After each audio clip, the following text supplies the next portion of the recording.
Welcome to the Digital Culture Podcast, a podcast for people working in the creative and cultural sector and want to know more about digital.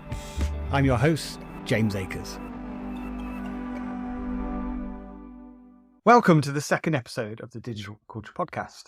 If you work in the creative and cultural sector, and you could be working in a museum, a theatre, maybe a library, or you're an individual practitioner or artist, you're in the right place. We're here to help you with your digital journeys. So we have a team of tech champions at the Digital Culture Network, and I'm one of them. I'm James, the tech champion for data analytics and insight, and I'm currently in my blue room in Preston. I'm a white man who's just turned 42, and I've got brown hair, and I've got a pink jumper on today.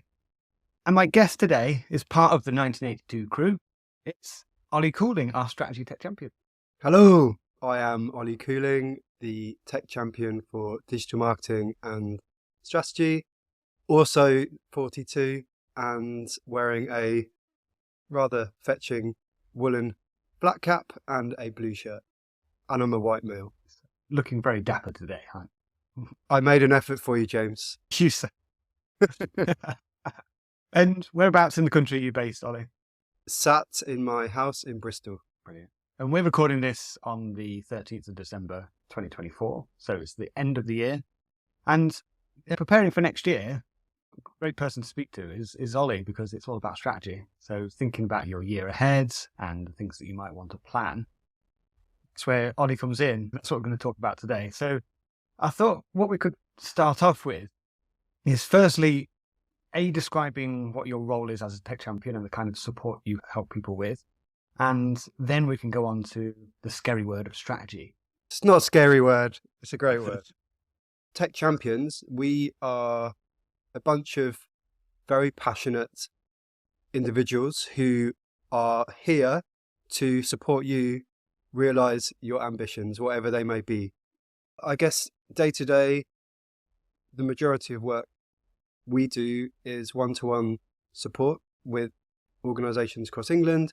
And it's very much a opportunity for people to have some time really to think about, their wider plans, to look at things in a bit more detail and to have someone there to help them along the way. So that's what a tech champion is.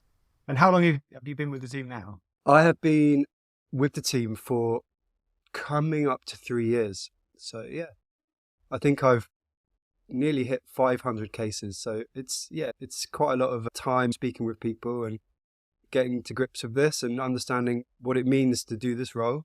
It's great. I love it. So on to strategy then, looking through the different types of support that you've had over the last 3 years and nearly 500 cases you've had, it goes in various different areas. So when people talk about strategy, it seems to be, the initial thought is a whole massive thing that's very complex and it should just be done by people higher up in an organisation. But looking at the cases and support that you've had over the last 3 years, is a mix, isn't there? It's not massive strategies, it's sometimes small strategies, and it's sometimes different areas as well. So you've got social strategies or marketing strategies versus digital strategies. Can you explain a bit about that and what the difference is between them?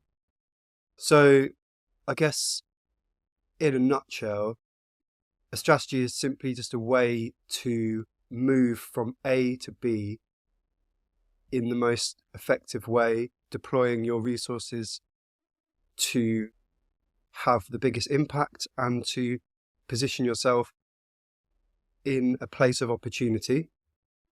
So the A to B bit is your current reality, to B is what you're trying to achieve. And that could be anything, like you say. It could be a huge organisational wide 10-year plan, but it could also be, like I said, a way of gaining traction on social media or achieving a certain number of followers, or it could be anything really. So it's just the how you do it, how you get from A to B. But there's a lot of kind of things wrapped up in that. But it's, what you said earlier about digital strategy and digital marketing, that's a good thing to talk about, because digital strategy and digital marketing do get bundled together sometimes, whereas they should be somewhat separated. Digital marketing, obviously about the promotion of things. Digital strategy is more about how your organization transforms into a new space through digital technologies. But the digital transformation, actually any type of strategy, to be honest, it's very much about the people. It's a people problem at the heart of it, really. So I think that's a good reminder. Any strategy you're talking about has to involve people doing it. One thing I always like to try and do, if I can, it's not always possible, but I guess trying to boil down the root of the problem into something that's quite easy for everyone to understand. So a strategy can, if you can get to the place where you come up with a one-line statement that describes your strategy, that is the kind of gold standard, in my opinion. It's not always possible, but it can be done. And yeah, I think that, to me, that's a really effective strategy, one that everybody understands, everyone can get behind, and they just go to it. Nice. And is that similar to when we think about like vision statements and mission statements? They're usually one sentence objective of why something exists. Yeah. And the strategy is below that. Obviously, it's something that's trying to achieve those aims, but it's still a one-liner. Well, yeah, it can be a one-line statement that describes what you're trying to do. What is the route forward? What is the opportunity? How are we going to deploy our forces to get there? But obviously within that, there probably requires a plan, because we're working with so many moving parts. So the strategy is the kind of the idea, the concept, the theory of how you get there. Then the plan is the nuts and bolts of this happens first, this happens next. We move 3 feet forward here and slightly to the left, and that's how we get there. But yeah, as you probably know, James, I slightly obsess over words, and I think language is so integral to this idea of strategy, and I think a massive part of it is just getting the words right to describe what it is you're trying to do. The words you use and kind of spending time to articulate things well is so important. And I think if one takeaway is just to spend time really figuring out what the words are. I think that really helps everybody involved. I've seen things like that before. We want to engage everybody, and it's not very specific, is it? Engagement is a word I hear every day, and every time I hear it, I'm like, what does engagement mean to you? What is the definition of engagement? So yeah, it's stuff like that. Unpicking those words and turning them into reasons and ideas and concepts you can work with and you can understand. Because I don't understand what engagement means when you say, I want to engage someone. And is that how a one-to-one case with you goes? So someone has a call with you, and it's like a video chat like this, and they will say, we're trying to achieve this thing. Our main vision statement is that we're here to engage the local audiences where we live with art, for example, and we just need help formalize it in a digital strategy way.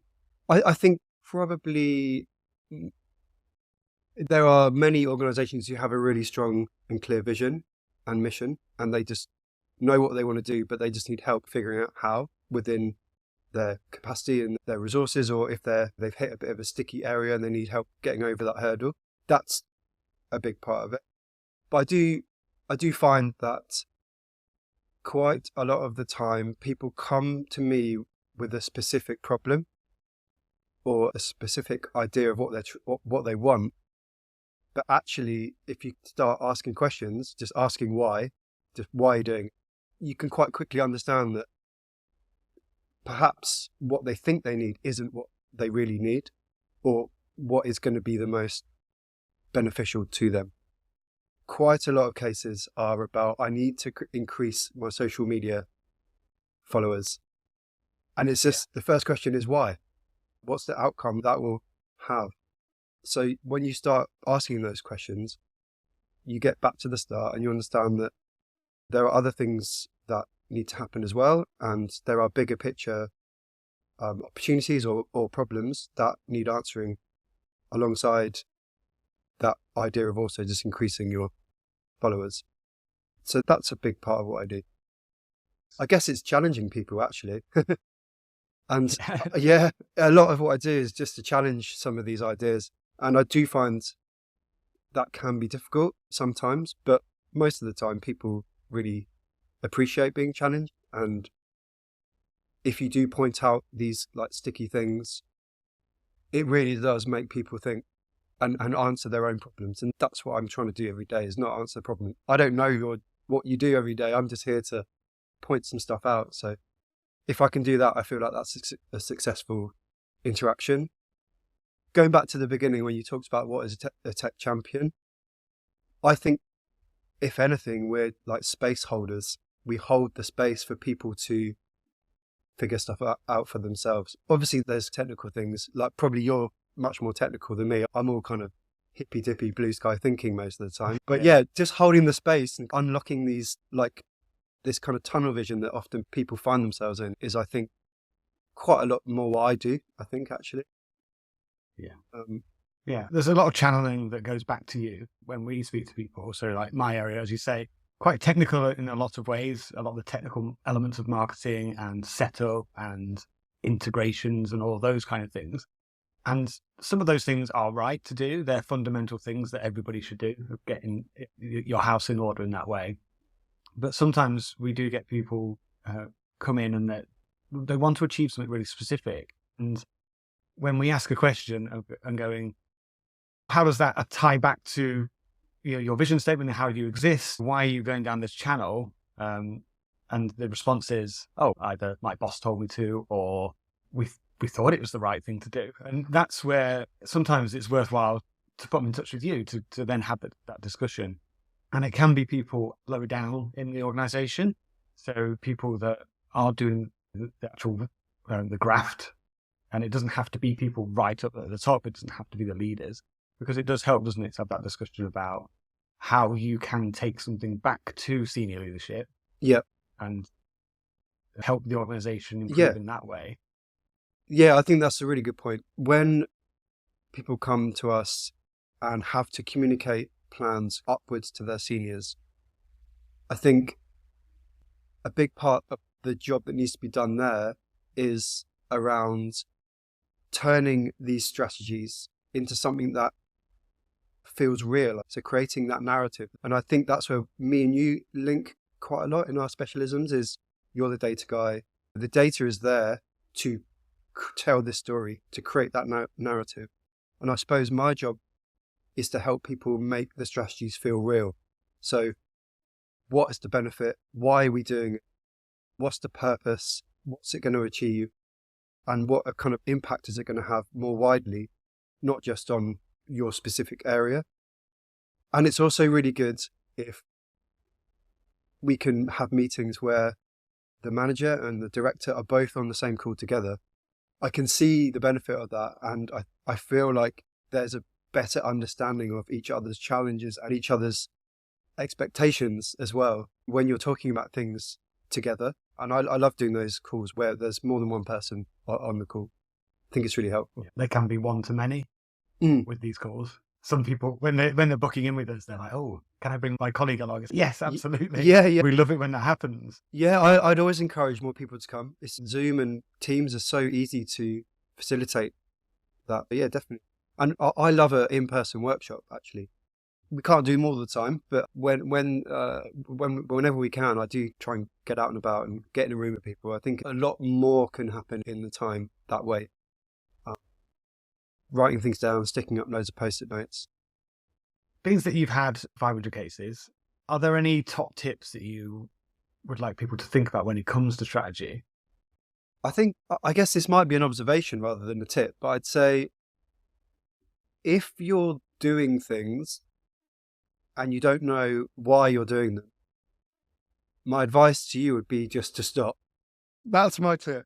Because if you don't really know the purpose of what you're doing, we need to understand why. And if you can take time to understand why, I think everything you do beyond that is going to be more useful, more impactful, more efficient, more aligned, more relevant. Yeah, stop. It's fine to stop. Zoom out a minute, reflect. And that's what the DCN is really useful for, just having that moment to pause. That's probably my top tip. But these might not be, I guess, you're expecting in terms of recommendations, but I think just be curious.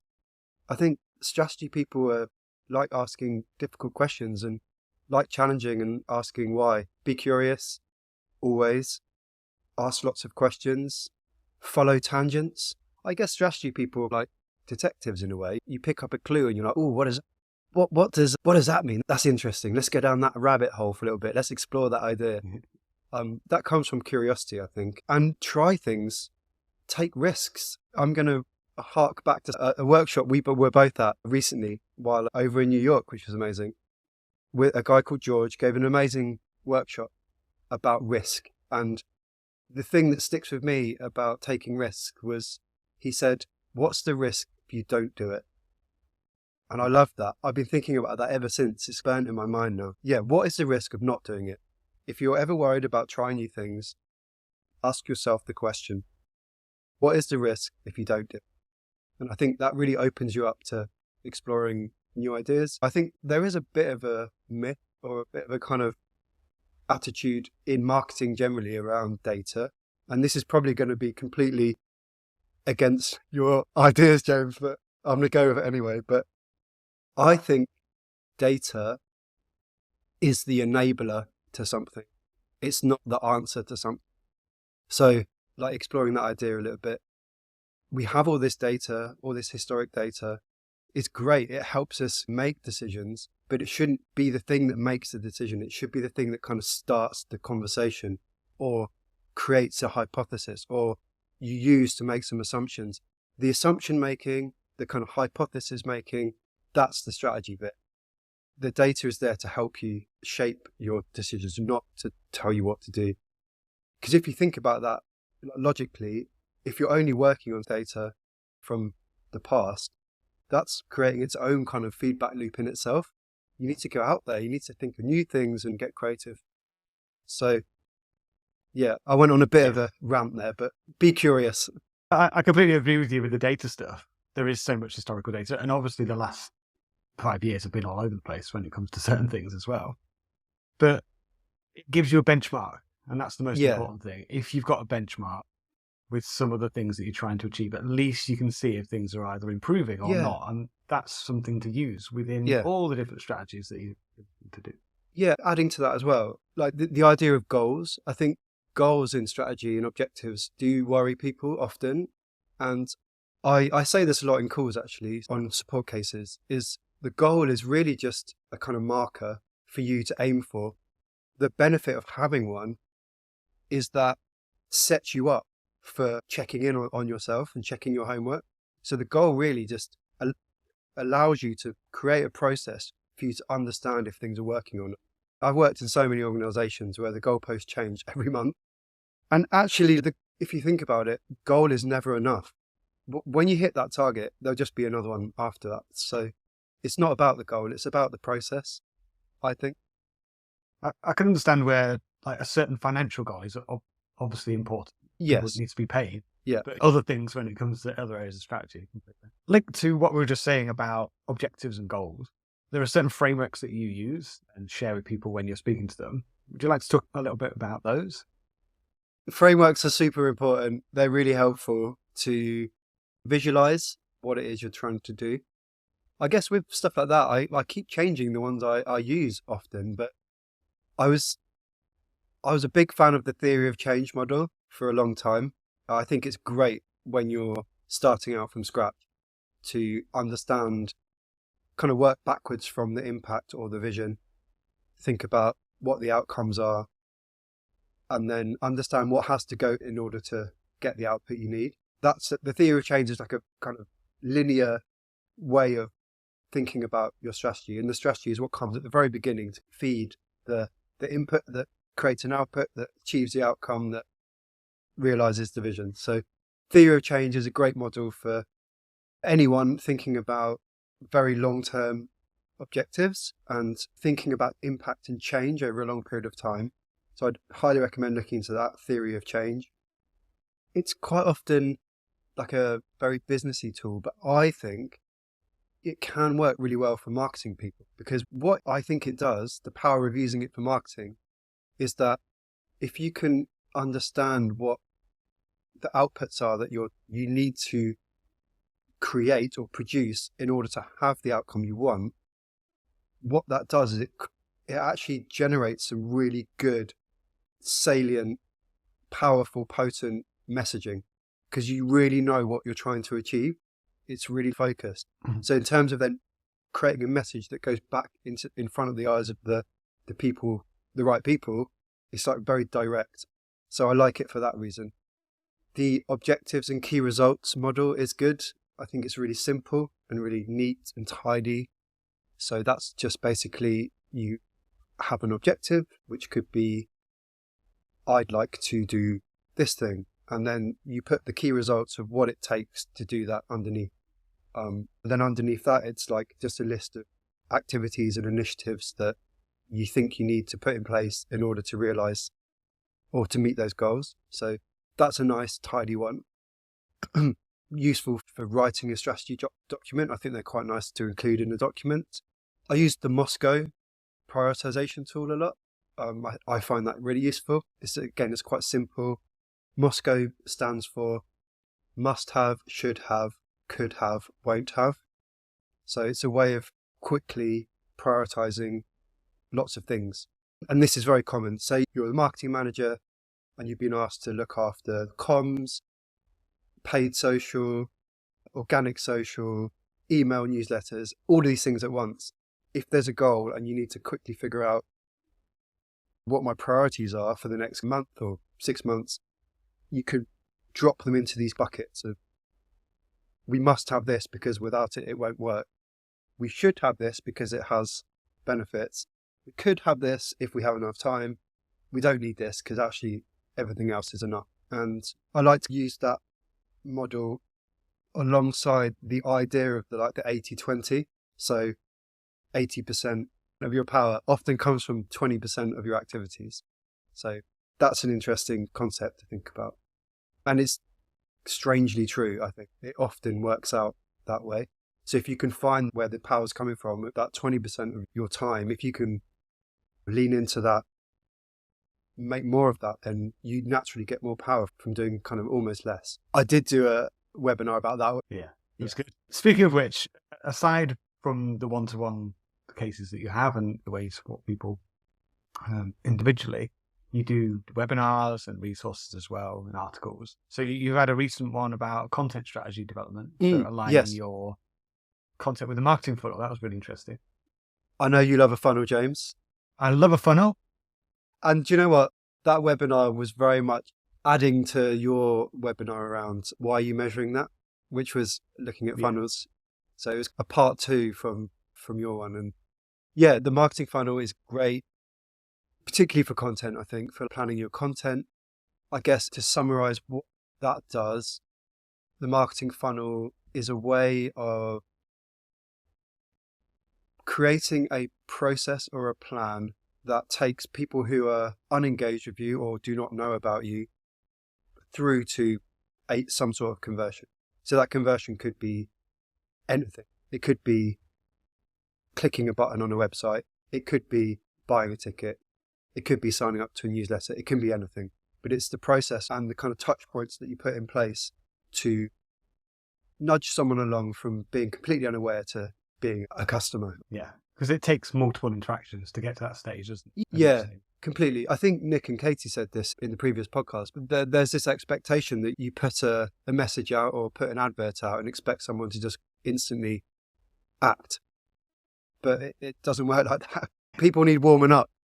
And I think the funnel is a way of making your work connect with people to inspire that action that you want them to take eventually, but just don't expect it to happen immediately. Warm them up, get them to this point, and then, see what happens after that. So go watch the webinar. So if you want to watch that webinar, just go to digitalculturenetwork.org.uk and go to the Knowledge Hub, and all of our past webinars are on there and you'll be able to find it. Speaking of the Knowledge Hub, over the last 3 years, you've written lots of articles about different topics, and your most recent one is an interview with Mary Spender about reaching 750,000 subscribers. Yes, I did. I interviewed George Spender, Mary's brother, who I met at an event in Bristol, and We started chatting, and turns out that he's the brains behind this massive YouTube channel. And it's really, over the last 2 years, I think it's really kicked off. And Mary Spender has, I think she's reached 90 million views in total. It's crazy big anyway, but it was really interesting to talk to George about his process and some of his recommendations for managing and getting the most out of that channel. You put me on the spot here a bit. I can't remember some of the takeaways, but what I do remember was about the idea of not chasing trends. They were very sure about that idea. They didn't want to do reaction videos and follow the trends because they wanted the content to feel evergreen, and they wanted to create this bigger body of work. Another thing that definitely worked, they very much encouraged, was the idea of collaboration with other influencers, particularly when you're starting out. It's a really good way to gain traction, gain momentum. But yeah, go check out the YouTube channel. I think they actually run some training courses on how to make the most out of YouTube. So go check out their website. All the links are there. Yeah, really smart people. And I do think, from the sounds of it, creating that quantity of content on such a regular basis is quite hard going though.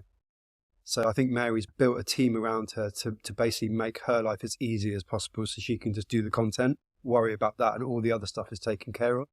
They're in a position of privilege now of being able to do that, but there's a lot of content. I think they're trying to put 2 or 3 videos out a week, and it's that kind of frequency is a big part of kicking in the algorithm to promote you and all those things. Yeah, they're definitely playing into the algorithm, but also doing their own thing at the same time, which I really respect.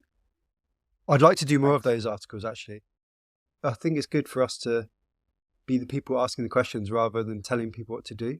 It's good to hear how people are doing it for themselves. I wouldn't necessarily say I'm an expert in those things anymore, but we can ask a question. So I think that's a good interaction. It's a really good practical example, and that's what we're all about, isn't it? Practical examples and techniques and taking people on that journey. It's all about developing skills in the creative and cultural sector in England. So this is one way of doing it, isn't it? By showcasing those things. Yeah. Over the last 3 years, have you seen a shift in any requests when it comes to strategy, or are there any common things that you want to highlight for anybody listening? I feel like strategy hasn't, I'm probably going to dig a hole here for myself. I feel like strategy is more about the kind of process of how you go about thinking about it, because everybody's situation is going to be unique. Therefore, there's no silver bullet really. I think I've noticed people are coming along to calls with a much stronger idea of what their vision is and what their values are. I think that's really good. That's really helpful. Like, strong values and strong identity is a powerful thing to have. I think it gives you a lot of resilience and relevance that you can use. That's definitely a bit of a shift. I've definitely seen more recently I quite often get asked to kind of review documents and kind of comment on them, just to sense check if they're looking okay. And I think particularly in the last 3 to 6 months, I have noticed there have been AI generated strategies that they're very kind of formulaic and templated. That's quite interesting. They come out pretty good, but I feel there's always going to be the question around how realistic your plans are based on your own situation. So that's something that AI can't do. And I think that's where I've had to kind of chip in mostly around those things, just questioning some of the goals, KPIs and ideas around, can you actually do this? You mentioned at the beginning about being human-centered, and it's people that are doing these things. 100%. If there's an AI writing it. Yeah. How does that know? I think it gets you pretty far, but you spend a lot of time changing it, because you just have to backtrack on everything to just check how you can do it. So pros and cons, but that I have noticed a few more coming through that look quite similar. So as we're at the end of the year in 2024, is there anything coming up ahead on the horizon that you want to talk about? Oh, as a strategist, I probably should have more things to say, but I think, who knows? And all I know is that sooner or later something new will come along and we're going to have to change again. So that's my horizon scan. So be open to change. Yeah. Yeah, things will change. Okay, so before I wrap things up, I just thought I'd ask you if there's maybe you had like a favourite one-to-one support case over the last 6 months that you want to highlight or talk about? I couldn't say. They're all my favourites. I invest quite heavily into supporting everyone, so I couldn't do that. There's been interesting cases, particularly around people who are quite reluctant to use digital things. So they've been interesting, and how they've gone around achieving what they wanted to set out to do without using digital media, which I find really interesting. Not for everyone, obviously, but yeah, I couldn't pick a favourite. It's very difficult. It's like a favourite child, isn't it? Yeah, a little bit. No, they're all great, and I think it's just brilliant how enthusiastic and energetic people are about trying to make the arts and cultural sector a better place. Everyone's a champion in that regard. What a beautiful way to finish the podcast. Thanks for joining us on this second episode of the Digital Culture Podcast with my guest, Ollie Couling. Thanks, James. It's been a pleasure. We're here to help. So if you are working in a non-profit organisation in England in the creative and cultural sector, or you're an individual artist, you can get free one-to-one support from us at the Digital Culture Network. So please do get in touch. Everything's on our website at digitalculturenetwork.org.uk.